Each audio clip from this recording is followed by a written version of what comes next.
the undisputed champ, Franchón Crews-Dezurn, on the show. So I do want to get her on. How are you doing, champ? There you go. How are you? I'm okay. Can you see me and hear me? I see and hear you. You look fabulous as always. Oh, thank you. No, honestly, I want to get into that. I mean, you know, before we talk to boxing, I've always been impressed and even inspired by your entrepreneurship and, you know, the way that you make your own outfits and outfits for everyone else. And as a content creator, you know, I love what you did with the Clarissa outfit and the journey of that outfit, bringing us a little bit closer to how you did it. So, you know, once again, as a content creator myself, I enjoyed that. And I hope you continue to show us the process. So, yeah, it's amazing to see that your talents go above and beyond the ring. Of course. Got to. Because you sing as well, right? I thought I seen you singing the other day. Yeah, I sung the national anthem at the NBA Wizards versus the Clippers game. So that was fun for me and something I always wanted to do. Because, you know, I sing at boxing events, but to branch out into other sports and do that so close to home, that was really cool for me.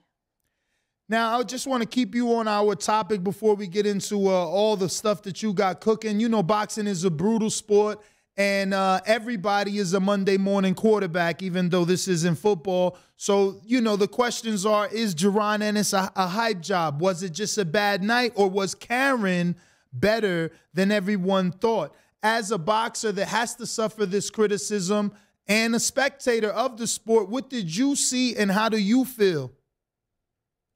Well, I feel like everybody puts so many stipulations on fighters and they're so comfortable. You forget it is a business. So there are some hype jobs out there, and I think people are so comfortable with them more so than people who are actually competing. Jaron brought his best and Karen brought his best because, you know, styles do make fights. And they were also fighting for a piece of a belt, you know. And sometimes you can be overly anxious, but I don't think Jaron's a hype job at all. I think I've seen him develop from the amateurs. I saw his Olympic trial journey, and I think it's still room for growth there.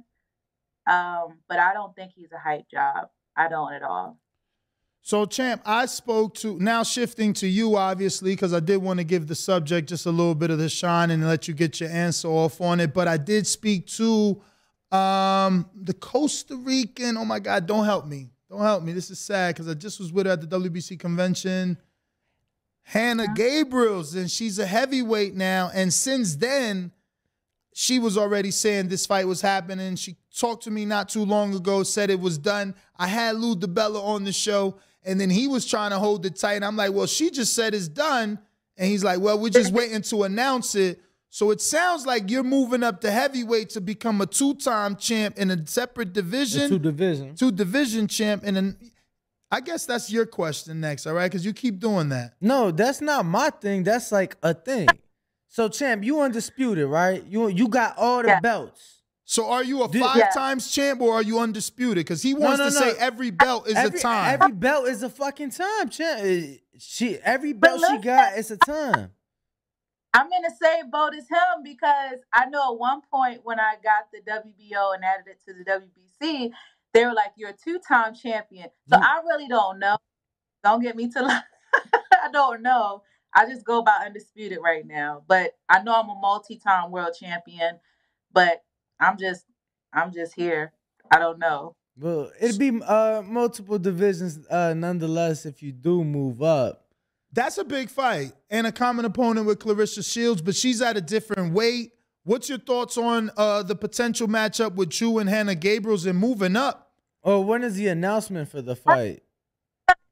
Up. Why can't she move down? Because I'm not going anywhere. So she's moving down to fight me. I'm going to fight her and defend my undisputed titles.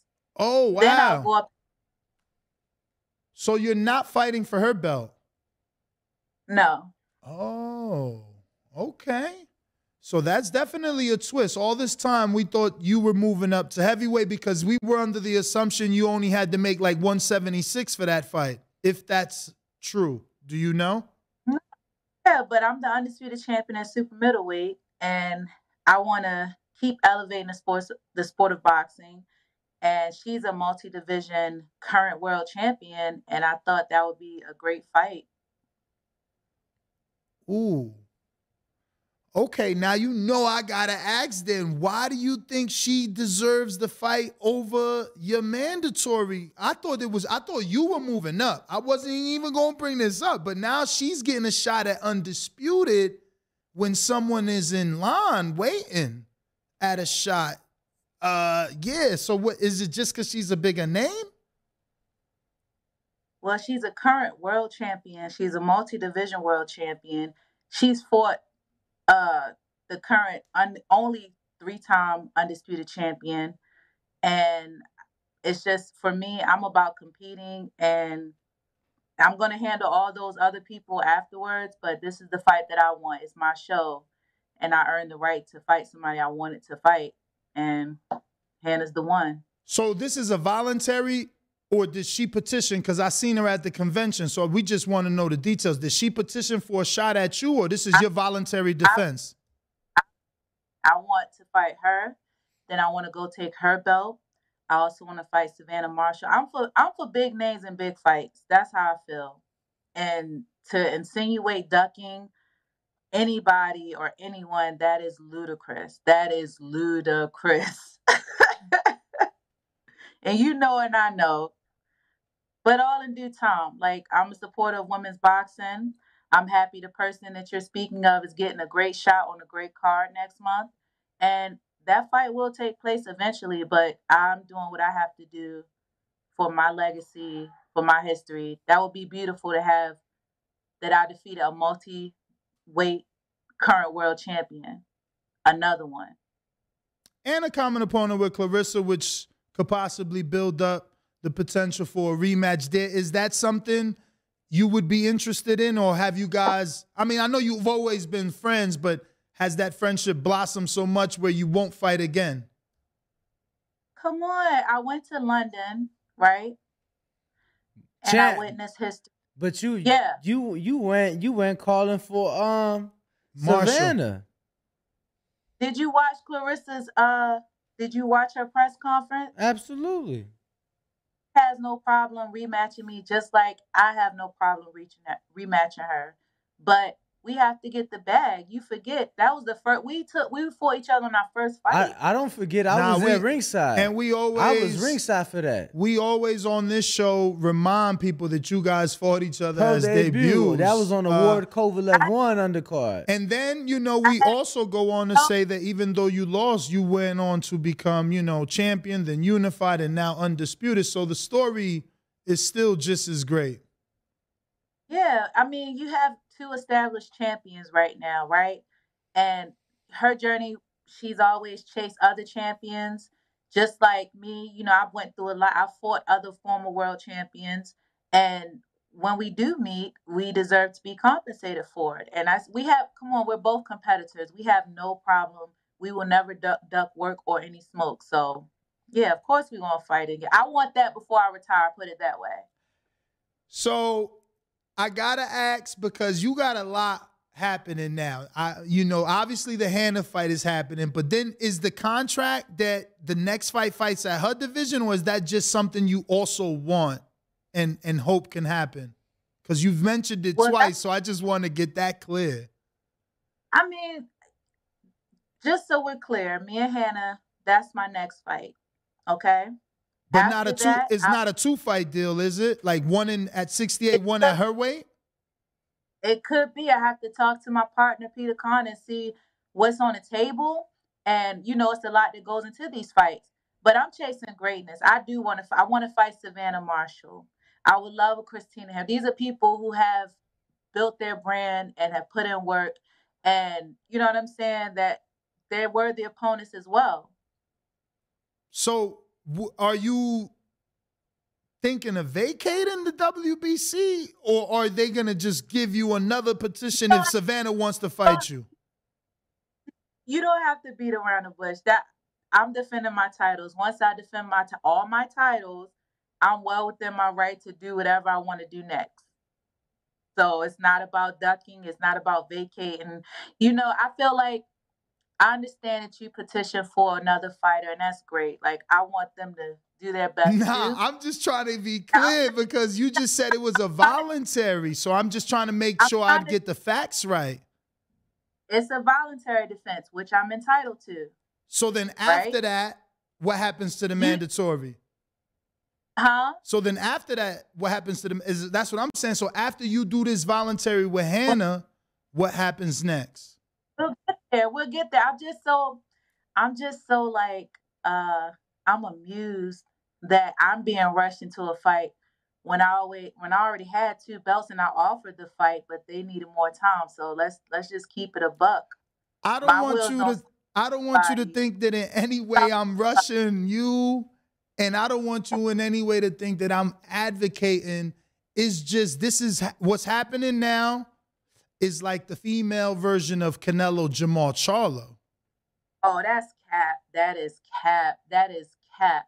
And my only goal is to elevate. Champ, if the fight don't happen, like just hear me out. Literally right now, you did what Canelo did and petition for a bigger fight with another champion at a higher weight. It's literally the same thing he did. No, same weight. But she said it could be both. No, my next fight is with Hanna. I have one fight next with Hanna. As far as going up to her weight class, which I will be well within my right to do because I've defended all my titles, right? That's not in stone. But my next fight will be against another champion, and we all know that champions supersede other things. So my goal is just to elevate women's boxing, which we all should do our part. And that's I'm fighting another. And that's all that's all I'm trying to do. Shadasia is 34 years old. Like, they haven't given her an opportunity, and you and I both know how good she is.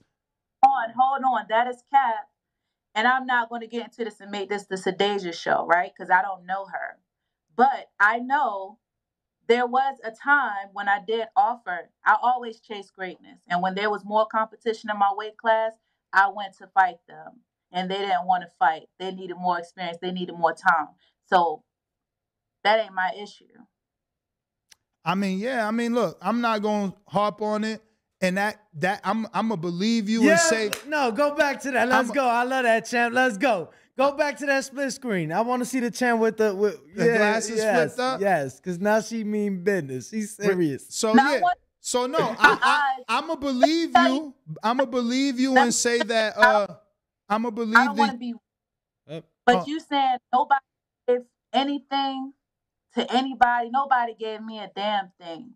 I promoted myself, self-promoted, self-managed myself for 90% of my career. I talked to Golden Boy executives. I was signed to Clarissa's promotional company. I was the one who stepped in on 2 weeks' notice to fight Clarissa, and I bet on myself. So I'm not concerned when nobody gave us a Deja, a Hadasia, a freaking Monique, whatever you want to talk about. And I'm not going to speak on it anymore because honestly, she should be happy that I'm not acknowledging her because I don't want to end her career before it starts.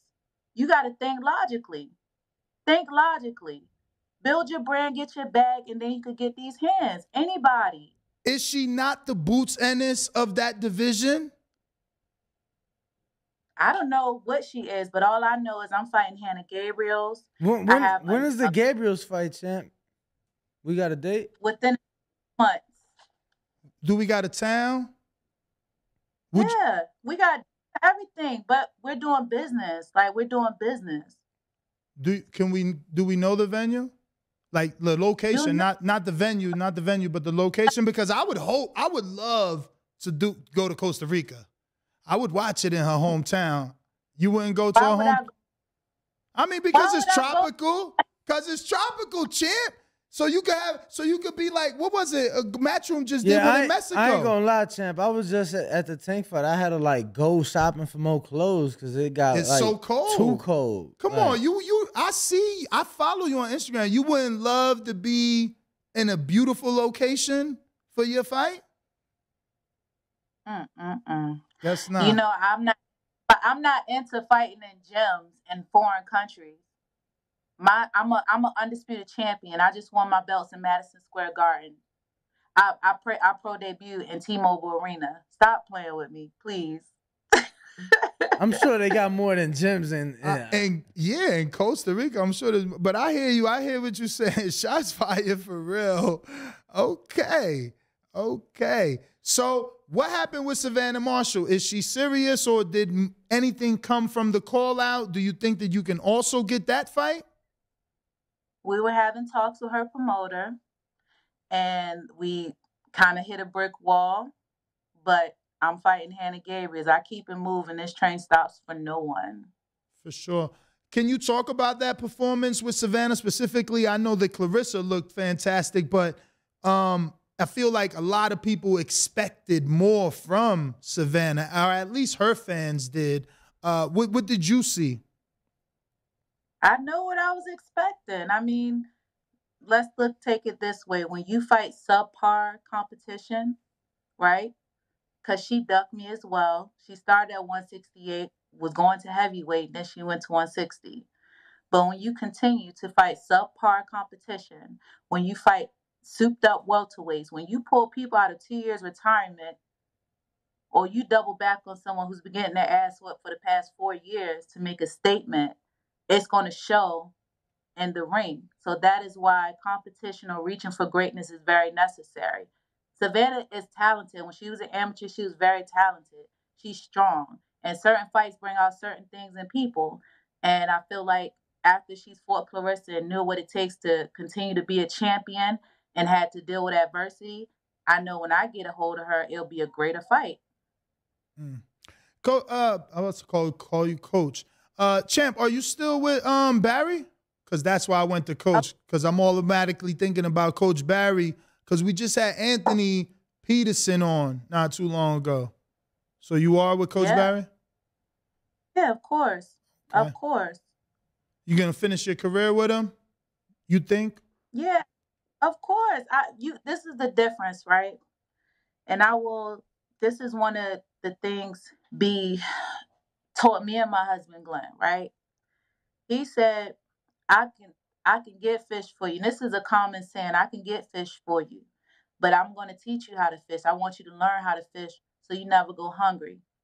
I was already a fisherwoman when I came to be. I was already a national champion. I was already established as a fighter.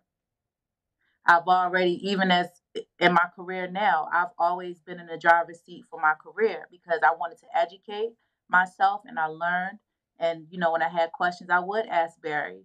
And that's just me. I'm a leader. So I can't speak on other people and their experiences. But me and mine, we always been go-getters, and we always, you know, kept our eyes on the prize and educated ourselves. To go back to that Savannah fight. That's the type of person I am. I never want to be like somebody didn't give me something or people were taking from me. You're not going to take anything from me. And I always keep my destiny in my own hands. Nobody's going to ever make me powerless again. Going back to that Savannah fight, being as though that on that side of the pond, they're paying so much, is that a fight that obviously you're willing to do over there? Or is that a fight that you wouldn't do outside of your home country? Well, I'm a world champion, so I'm good in any hood. For me to come over there, of course, it would take the right terms. It will take the right financial compensation because I'm bringing everything to the table. She's bringing the country. I'm bringing the belts. You want to be a champ? You're going to have to pay to play, and you're going to catch these hands. So I have no problem traveling. I love traveling. I love stamping my passport. So it's nothing. It's nothing. Franchón, having won the titles on what was probably one of, if not the best card of the year, and then being across the pond for the Clarissa and Alicia doubleheader, just the significance and the growth that we've seen in women's boxing, and you know all the great fights that the ladies put on for the fans last year. Yeah, I mean, people need to realize it's a lot of work inside the ring, but outside the ring, is more important too. Like, I want to be there for those moments. I want to support other women boxing. Like, when people see that we take our sport serious, they take us seriously. So, 2022 is just the beginning, and 2023 is going to be even better. Look at the car on the fourth, and you got your girl on the car, and that's a great opportunity. No, the card on the 4th is definitely a good one, and obviously the talks are, especially for that main event, for Serrano, Katie Taylor too, possibly in Ireland. They're talking upwards of 70,000 people in attendance for that one. So the significance, obviously would be huge. And then Lisa Bumgardner going for undisputed. So, great things going on for the women right now for sure. Mm-hmm. Champ, so although everybody. I'm sorry, go for it. I'm sorry. No, you got it. No, I don't. Nothing. I was just gonna say, all those years ago, when right before turning pro, did you ever envision it like this? Because I've been doing this 12 years now, this show, and man, this is the biggest women's boxing is. It's like, it seems like now is the right time to even sign women. Like, if you're a manager, you're better off getting a woman, because in 4 or 5 fights, she's a champion already, depending how you move her. Look, you got Bob Arum, the longest ranking promoter. He's been doing in the business 50 years, and it's just now that he has signed, 2 women to his. And Senisa's only his second. Right, that's what I'm saying. So obviously with Michaela being the first. But again, to revisit the question, did you ever envision it being this big and booming, or did you see it even bigger? Yeah. I didn't know I'd be pro, put it that way, but I consider myself a new age pioneer. And the amateurs, this all started, like, these Katies and all these girls coming. It started in the amateurs where we were at. When women's boxing was inducted to the Olympics, it was the start of something great. So as we transition from amateurs into the professionals, this is what you're seeing. And it's going to continue to grow with the talent. Like, you have, over in the UK, you had the Carolines and the I don't know the girl's name, but I saw her hands. All these girls coming out from these Olympics and world championships. I think you're talking about Dubois' sister, isn't that Dubois' sister, Caroline Dubois? Yeah, yep. Yeah, her, and there was 2 other girls up there. They were Olympians. I think they go together, perhaps, but I don't know. But just to see the level of competition, and I'm also on the board of directors for USA Boxing. So I was just at their national tournament, and the level of competition, you can't tell if it's a girl or if it's a boy in a ring. So I didn't see myself as professional, but I knew, along with the other women, we were doing some great things and just trying to raise the sport of women's boxing. And it's just the fruits of the labor around the world. Champ, if you had any say on it, what would be the one thing you would like to see for women's boxing this year? Oh, I want all the girls to get their bag. Like, I want everybody to get their bag and their promotion. And we just continue to make great fights, great and entertaining fights. Champ, since you said that you've been in control of your career since the beginning, obviously it is winding towards the end. Do you see a career in management? I know you work with Peter Kahn. He's a young guy that I'm sure you're... Oh, man, did we lose her? Can you hear me? Oh, we got you, yeah. He's a young guy that I'm sure you're learning a lot from. Can you see yourself managing other female careers to help them get to your heights? Because not everybody gets to where you've gotten. Yeah, everybody ain't me. But I'm already in that kind of seat. I work with my husband, Glenn Dazn Jr. He's actually fighting this month in Florida. And I'm starting to work with some upcoming talent you may know and need to interview. Nasheed Smith. He's a 2-time national champion. He just won the Golden Gloves and moved up another weight class to one of USA's. So I've been doing this for a minute, and my career is gonna go as long as I want it to go. Yo, I got the alien. He 22, right? He 22, trained over there with Barry, right? Yeah, I just met him this weekend. Pretty dope kid. Fights, you didn't say hi? Champ, man, they had me in the heaven tops. I was up there in the rap. They had me in the press box upstairs. But I met him in a barbershop. He came to Sean Porter's event over the weekend earlier that day, so I met him there. and yeah, he was pretty dope. He's a very great combination. Hard work ethic. He can box. He could bang. He has height and he has charisma. So, then I found some females to work with as well. But to answer your question, I've already been in that seat, and I do work with Peter Khan, one of the best managers in the game, and he's gonna continue to help me develop my brand and develop my career as a fighter and on the management side. For sure. Yeah, I think that would be something that a lot of these females could need is, the mentorship and that guidance. What would having learned on the job, what would be like the one tip for a woman fighter specifically on growing her brand and getting herself out there? Because even with your guy at the barbershop, we was telling, I'm like, bro, and when you get picked up, like there's no path in this. So I'm like, you have to do things for yourself. You have to put your face out there. You have to put your name out there. You have to maybe go put a smile on, shake a couple hands, and maybe kiss a few babies, because this the world we live in, and you got to get yourself out there. But what would be the one thing you would advise, especially to a woman fighter?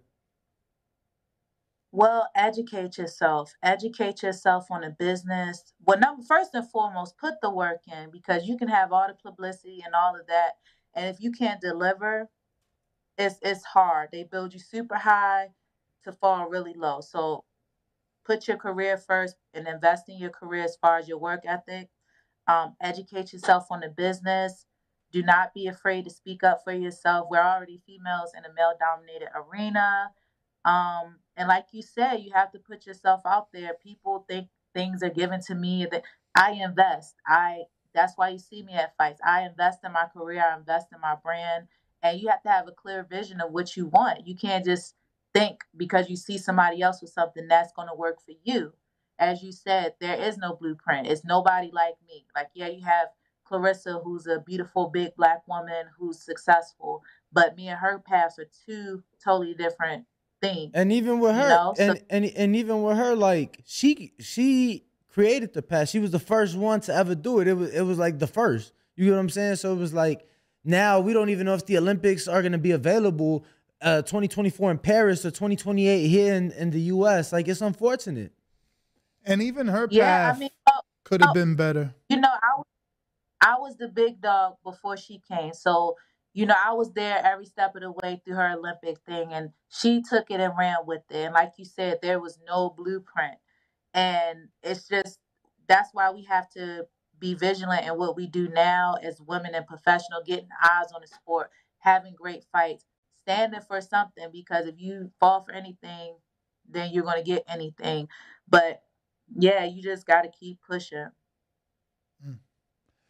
Yeah, man. At least things are turning around, man. It's not as difficult as it was. Women are getting on television more and more. They're having full-blown women's only cards. No, I mean, look. We were at the convention. I just want to get into this because you weren't there, and I wanted to get your thoughts. Obviously, two topics that continue to come up at the conventions are the 3 minutes, 2-minute or 3-minute rounds.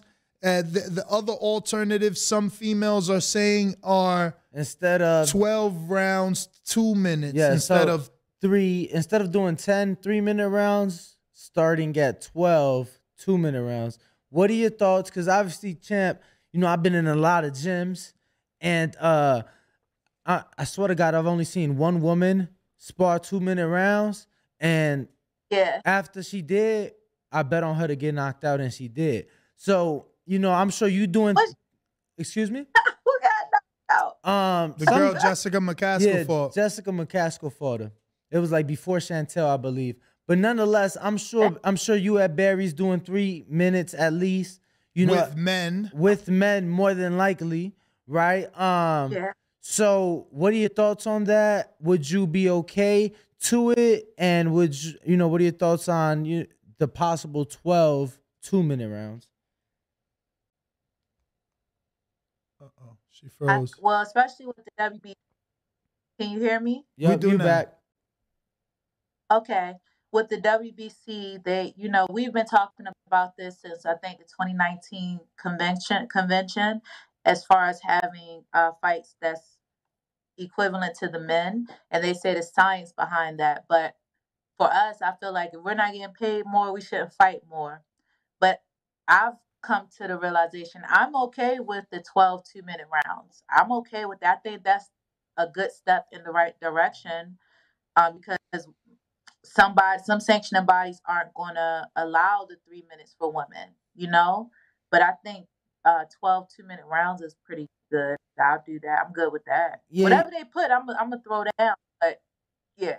It seems like it's kind of up to the fighter, right? Because Beatrice Ferreira just had a pro debut. I mean, now she's 2-0, but she had a pro debut, and her pro debut was a 3-minute fight per round. Yeah, and that was a great stance, and that was a great showing that, hey, I'm an Olympic level athlete, a gold medalist, I think, or silver. Sorry if I get it wrong, but she's coming out to show, hey, we can do it, and that's about the bold step. That's what women are doing. Even from me and Clarissa fight, 2 Olympic level fighters pro debuting. But as I said, some of the sanctioning bodies like the WBC will not sanction a fight for 10 3-minute rounds. So yeah, you could fight, but you don't want to lose your opportunity at a title. For sure. Now the other rounds. Absolutely. The other subject obviously was whether or not to allow transgender boxing. What's your stance? Obviously the WBC came out and gave what's their solution, but what is your stance before we talk about their solution to it?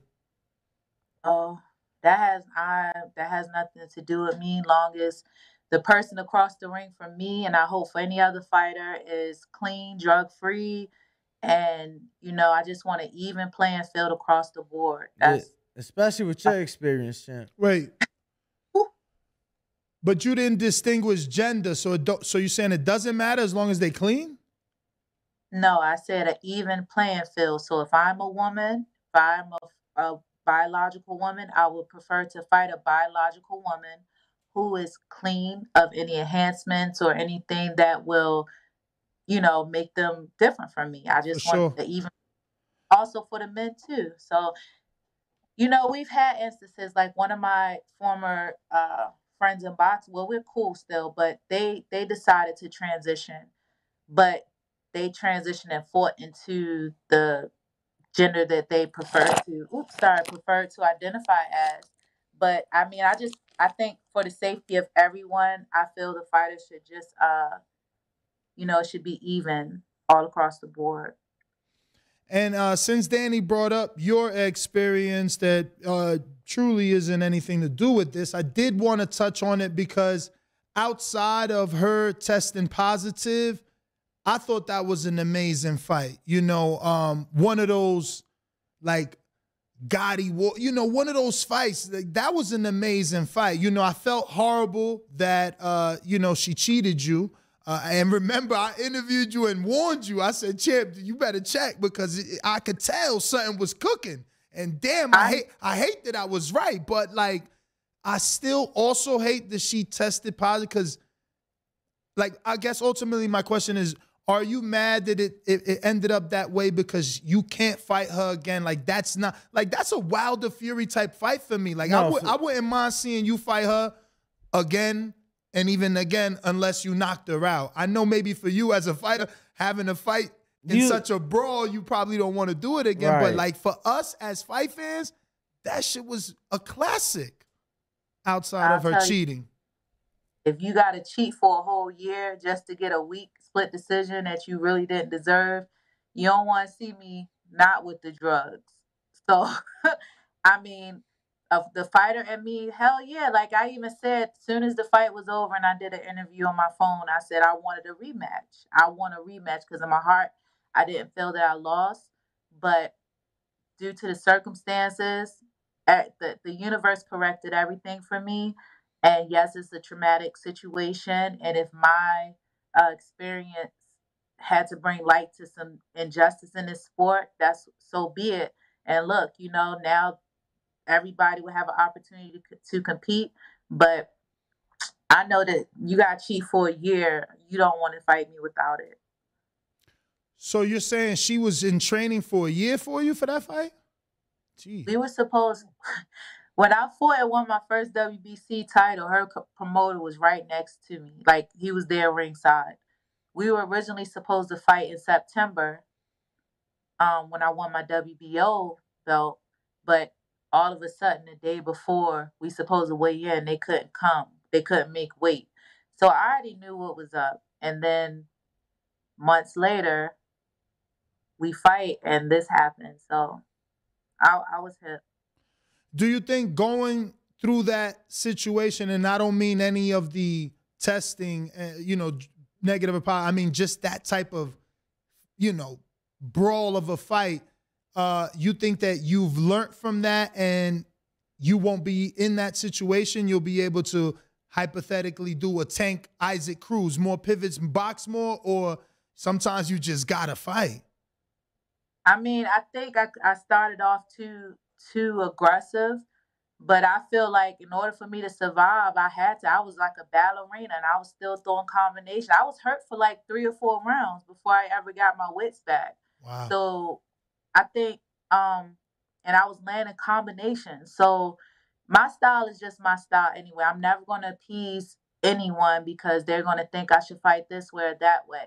Trust and believe I know what I'm doing. I won't successful as an amateur and successful as a pro if I didn't.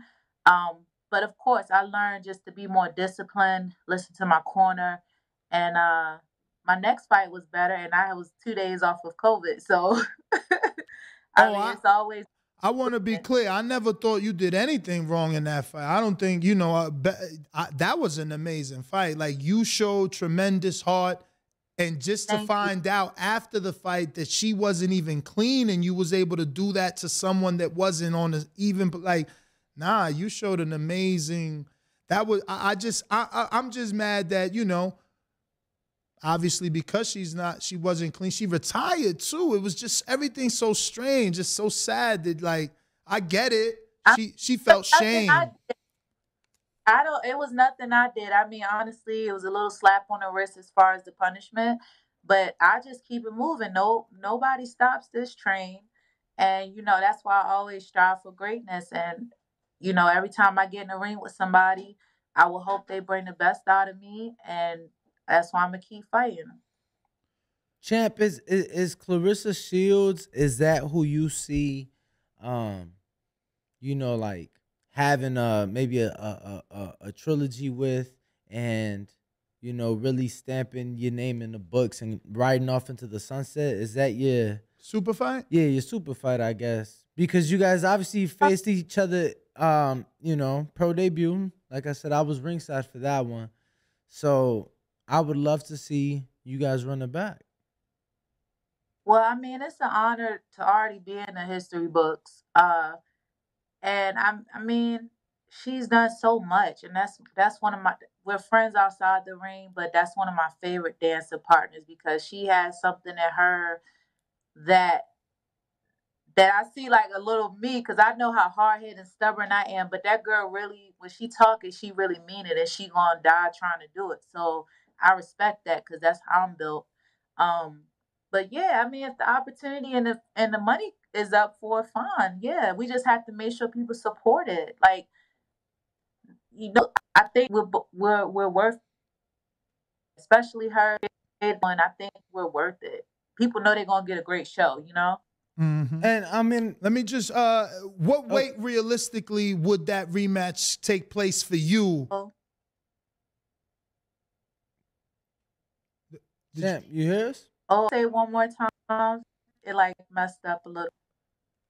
Yeah, did you? Oh, I was asking. I was asking you realistically, at what weight do you think the rematch could take place for you? Because obviously you've never gone down like her. So where does Franchón think that could happen? I go to 160. Like, I'm as an air pound for pound. Like, I fought 3 different weight classes. We lose. She's gonna be down for whatever. She will come at the 160. Yeah, can you hear me? Yes. Yeah, you were cutting out there for a bit. All right, my apologies.